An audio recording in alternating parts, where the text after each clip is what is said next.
Coach Shri channel मध्ये आपणा सर्वांचं मी मनापासून स्वागत करते। चिपळूण तालुक्यातील अलोरे या गावामध्ये राहणाऱ्या सौ मेघना नागनाथ बगाडे यांच्या घरी आज मी आले आहे। आज आहे नागपंचमीचा सण आणि त्यानिमित्त त्या एक आपल्याला खास रेसिपी करून दाखवणार आहेत। चला तर बघूया आपण काय आहे ती रेसिपी। आता मी बगाडे मॅडम यांच्या घरामध्ये आलेले आहे। या बगाडे मॅडम विषयी सांगायचं झालं तर मी असं म्हणेन की परशुराम एज्युकेशन सोसायटी ही चिपळूणमधील एक नावाजलेली संस्था आहे आणि त्याची मोरेश्वर आत्माराम आगवेकर माध्यमिक विद्यालय अलोरे या ठिकाणी प्रशाला आहे। या प्रशालेमध्ये गेले 22 वर्ष बगाडे मॅडम ह्या संगणक हा विषय शिकवत आहेत। आता आपण त्यांची प्रत्यक्ष भेट घेऊया। नमस्कार, माझं नाव सौ मेघना नागनाथ बगाडे। आज नागपंचमी आहे आणि नागपंचमीच्या तुम्हाला सगळ्यांना खूप खूप शुभेच्छा। आज आपण इथे एक पदार्थ मी तुम्हाला करून दाखवणार आहे। त्याचं नाव आहे करदंड आणि ॲक्च्युली तो पदार्थ जो आहे तो सोलापूर भागाकडे जास्त केला जातो आणि नागपंचमीचा नैवेद्य म्हणून नागोबा नरसोबाला तो दाखवला जातो। तर तो जो पदार्थ आहे त्याची जी कृती आहे किंवा तो पदार्थ कसा करायचा तो आपण पाहूया। करदंड या पदार्थाला लागणारे जे साहित्य आहे ते आता आपण पाहूया। हे आहेत डाळे किंवा ज्याला आपण डाळवं असं म्हणतो किंवा चिवड्यामध्ये वापरले जाणारे जे डाळे असतात ते डाळे घ्यायचे। हे भाजलेले वगैरे नसले तरी चालतील, हे प्लेन डाळे असेच लागणार आहेत ह्याला। आणि वाटीभर डाळे आपण घेणार आहोत।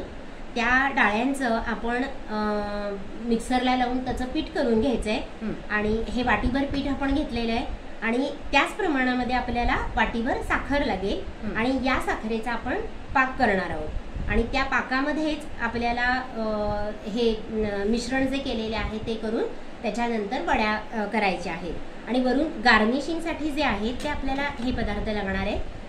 वरून गार्निशिंगसाठी खोबरं लागेल, त्यानंतर थोडीशी खसखस आहे आणि त्यानंतर आपण काजू त्याच्यामध्ये घालणार आहोत आणि पाक करतानाच आपल्याला वेलची देखील थोडीशी वापरायची आहे। आपण या ठिकाणी गॅस सुरू केलेला आहे, कढई तापत ठेवलेली आहे आणि आता ही 1 वाटी साखर त्याच्यामध्ये घातलेली आहे। या साखरेचा आपल्याला पाक करून घ्यायचा आहे आणि हा पाक करण्यासाठी याच्यामध्ये जे पाणी आहे ते साखर जेवढं भिजेल तेवढंच थोडं पाणी घालायचं आहे। आपण इथे बघू शकतोय अगदी थोडंच पाणी घातलंय आणि आता हे गॅस मोठा केला तरी थोडासा मोठा केलेला आहे। फक्त हे साखर विरघळण्यासाठी आणि एक तारी पाक होण्यासाठी हे सारखं मिश्रण ढवळत राहायचंय आपल्याला। गॅस मोठा केला तरी चालेल कारण गॅस मोठाच ठेवलाय आम्ही आता आणि आता हे साखरेचा पाक आपण इथे करून घेणार आहोत। आता हळूहळू साखर पूर्ण विरघळत चाललेली आहे। गॅस थोडासा बारीक आपण करून घेतलाय।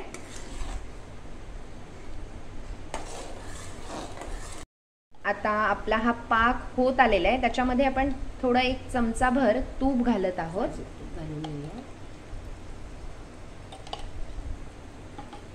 आणि आता हा पाक ढवळून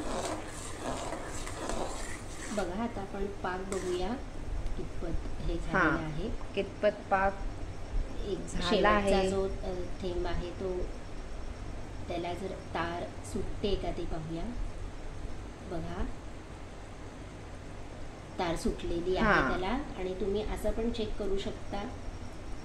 आपण बोटाला हे लावून चिकट येते का ते दिसतंय आपल्याला इथे। आणि अशी पाकाची स्थिती झाल्यानंतर आपल्याला हा गॅस बंद करून घ्यायचा आहे। आता गॅस आपण इथे बंद केलेला आहे। आता पाक इथे आपला पूर्ण झालेला आहे। आता त्याच्यामध्ये आपण जे डाळीचं पीठ केलेलं आहे 1 वाटी ते आपण त्याच्यामध्ये मिक्स करणार आहोत।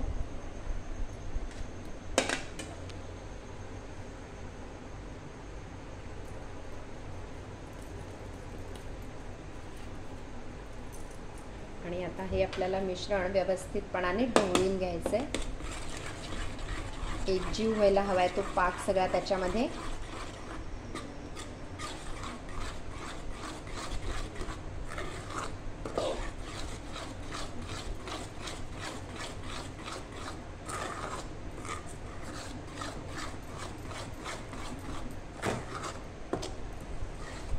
पाकामध्ये सगळं पीठ जे आहे ते पूर्ण मिसळून जायला हवंय, गुठळी राहता कामा नाहीये. आणि मुख्य म्हणजे बघा, आपण त्या पाकामध्ये आता ते सगळं मिश्रण घातलेलं आहे आणि त्याची जी कन्सिस्टन्सी आहे ती अशा प्रकारे झालेली आहे. जरी हे आता पातळ दिसत असलं तरी जेव्हा आपण हे मिश्रण तूप लावलेल्या एका ताटामध्ये काढू तेव्हा ते एक 15 मिनिटामध्ये आपोआप सेट होतं आणि मग सेट झाल्यानंतर आपण त्याच्या वड्या कापूयात. आता आपण इथे ताट घेतलेलं आहे वड्या थापण्यासाठी, त्याच्यामध्ये तूप घातलेलं आहे. आता हे तूप आपण हाताने पसरवून घेऊया आणि त्याच्यावर हे गरम जे मिश्रण आहे ते आपल्याला आता या ताटामध्ये ओतून घ्यायचं आहे.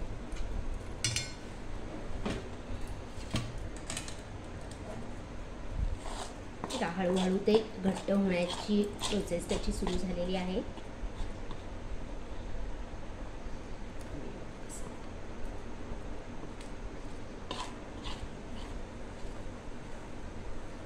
मस्त वास सुटलाय तुपाचा आणि हे असं पीठ जे त्याचं मिश्रण तयार झालेलं आहे त्याचा छान खमंग वास सुटलाय.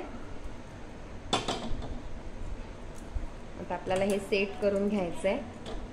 ठीक आहे ना, आपण असं जस्ट हे केलं हलवलं तरी पण ते सेट होतं. थोड्या वेळाने बरोबर त्याच्या वड्या होतील. तर हे थोडंसं थंड होऊ द्यायचंय. थंड झाल्यावर आपल्याला त्याच्या वड्या पाडायच्या. त्याच्यापूर्वी आपण त्याच्यावरती गार्निशिंगसाठी जे पदार्थ घेतलेले आहेत ते पण घालणार आहोत. थोडंसं आपण गरम असतानाच त्याच्यावरती थोडीशी अशी खसखस टाकून घेऊया. ही खसखस घालतोय.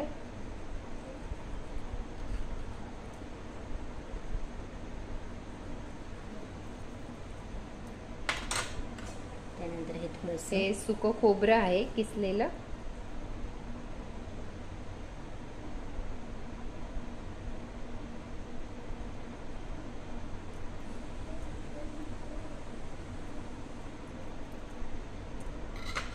काजूचे काप आहेत ते.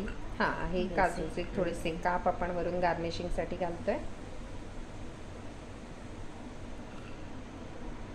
तुम्हाला जर तुकडे नको असतील तर त्याची थोडीशी बारीक पावडर करून जरी घातली तरी सुद्धा चालणार आहे. हे थोडंसं असं हाताने आपण प्रेस केलं तरी ते त्याच्यावरती बसून जातं आणि मग नंतर एक 10-15 मिनिटं ह्याला आपल्याला असंच बाजूला ठेवायचं आहे. हा, हे थंड होण्यासाठी आपल्याला ठेवायचं आहे. नंतर आपल्याला वडी पाडायची आहे.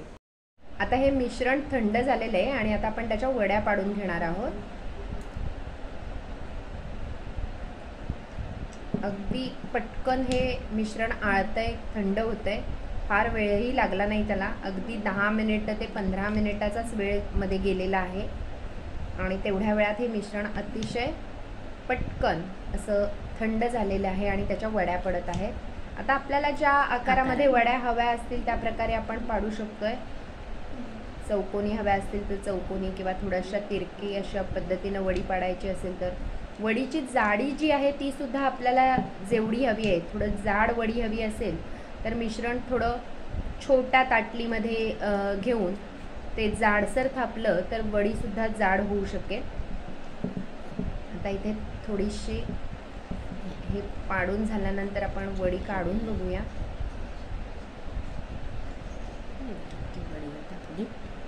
ही कडेची वडी आहे आणि ही पूर्ण व्यवस्थित तयार झालेली आहे. आता इथे बघू शकता आपण ही छान पद्धतीने अशी वडी तयार झालेली आहे आणि खाण्यासाठी सुद्धा म्हणजे तोंडात ठेवल्यानंतर एकदम छान विरघळते आणि पक्की गोड सुद्धा झालेली आहे. अशा पद्धतीने त्याचे छान हे बघा, अतिशय लुसलुशीत खुसखुशीत अशी ही वडी. झटपट होणारा असा हा पदार्थ आहे करदंड. नक्की व्हिडिओ आवडला असेल तर तुम्ही हा पदार्थ देखील करून बघा. आणि श्री चॅनलसाठी बगाडे मॅडम यांनी ही रेसिपी केली त्याबद्दल मी देवकी खोत त्यांचे मनापासून आभार मानते. धन्यवाद मॅडम. देवाला आहे नैवेद्याचा मान, देवाला आहे नैवेद्याचा मान, पण खरं तर नागेशरावच करतात ह्याचा असली मानपान.